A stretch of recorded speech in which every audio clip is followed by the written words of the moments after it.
នៅក្នុងវីដេអូមួយនេះគឺថាកូនសូមគោរពដឹងគុណដល់លោកអ្នកមានកូនរបស់ខ្ញុំទាំងពុកបកើតម៉ែបកើតទាំងម៉ែក្មេកពុកក្មេកសូមឲ្យគាត់ជួបតែសំណាងល្អជៀសឆ្ងាយពីជំងឺសូមពុកនិងម៉ែសុខភាពល្អអាយុយឺនយូរជាម្លប់ដល់កូនចៅហើយវីដេអូមួយនេះគឺថាខ្ញុំថតទុកជាអនុស្សាវរីយ៍ពេលដែលកម្មវិធីចប់ក៏សូមពុកនិងម៉ែថតជាអនុស្សាវរីយ៍ទុកឲ្យកូនមើលតទៀតនិយាយរួមទៅគឺកូនម៉ែកូនពុកគឺធំធេងខ្លាំងណាបងប្អូននិយាយទៅកូនពុកកូនម៉ែទោះខ្ញុំសងគុណមកជីវិតខ្ញុំក៏សងអត់អស់ដែរបងប្អូនកូនម៉ែកូនពុកគឺធំធេងខ្លាំងណាបន្ទាប់ពីកម្មវិធីចប់ភ្លាមគឺសុំពុកសុំម៉ែថតវីដេអូទុកជាអនុស្សាវរីយ៍ទុកឲ្យចៅមើលតទៀត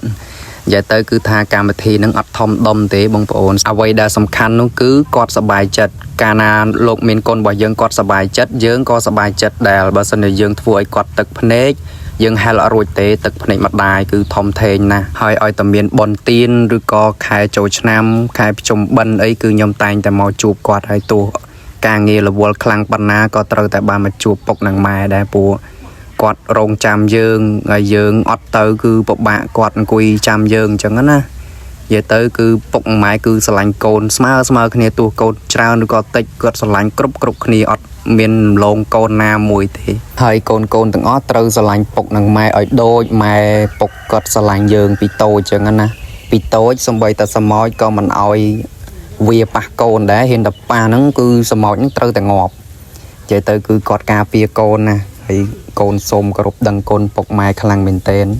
ដែលចិញ្ចឹមបីបាច់ថែកូនរហូតតាំងពីបាត់ជើងក្រហមរហូតដល់កូនប៉ុណ្ណេះគឺកូនពិតជាមានមោទនភាពដែលមានម៉ែពុកជាម៉ែរបស់ខ្ញុំអញ្ចឹងហើយនេះបងហៀកគាត់មកពីមើលកូនយំហើយទៅមកកូនក្មួយខ្ញុំនឹងពងយំតទៅបើទៅបានឆ្អែតទៅបានបាត់យំក៏គាត់ឆ្លៀតមកជាប់បានកាមេរ៉ាកុំអីអត់ជាប់សោះមួយឯងកុំអីអត់ជាប់កាមេរ៉ាសោះឥឡូវបានជាប់កាមេរ៉ាឲ្យបងប្អូនឡាយតលេងបុកលេងនៅក្រោមហើយបន្ទាប់ពីជូនសម្លៀកបំពាក់គាត់ហើយខ្ញុំជូនដល់អ៊ំខាងណោដែលគាត់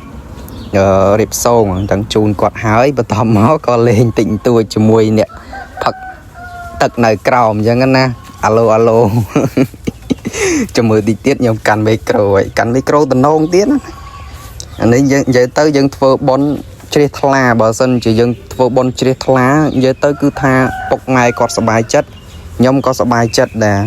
ឲ្យតែលោកមានកូនរបស់ខ្ញុំគាត់សប្បាយចិត្តគឺថាខ្ញុំធ្វើអីក៏បានដែរឲ្យតែពុកម៉ែគាត់សប្បាយចិត្តដោយកាន់មីក្រូចឹងខ្ញុំតាំងពីដើមមកខ្ញុំក៏ដែរកាន់អីមីក្រូច្រៀងក៏អត់ចេះច្រៀងអាឡូក៏អត់ធ្វើឲ្យតែគាត់សប្បាយចិត្តខ្ញុំក៏សប្បាយចិត្តដែរហើយកម្មវិធីនេះក៏ដើរទៅរដូវហើយអរគុណពុកម៉ែបងប្អូនដែលបានចូលរួមកម្មវិធីមួយនេះជូនម៉ែគាត់ទៅវត្តម៉ែគាត់ចង់ទៅយូរហើយប៉ុន្តែអត់សូវមានពេលឲ្យកូននៅទូចឥឡូវកូនរៀងដឹងក្តីដឹងធំហើយក៏បំពេញបំណងម៉ែតែម្ដងហើយនេះខ្ញុំកាន់មីក្រូខ្ញុំមកដាក់សលេងស៊ីននេះបងប្អូនព្រោះឮខ្លាចបងប្អូនថ្លង់ចាំមើលម៉ែខ្ញុំទៅកាត់សាចាគាត់ទប់សំណើអត់បានហើយពុកក៏អត់ទប់សំណើអត់បានគាត់ក្រោកហើយនិយាយទៅគឺអាឡូពេញបាសនឹងតែម្ដង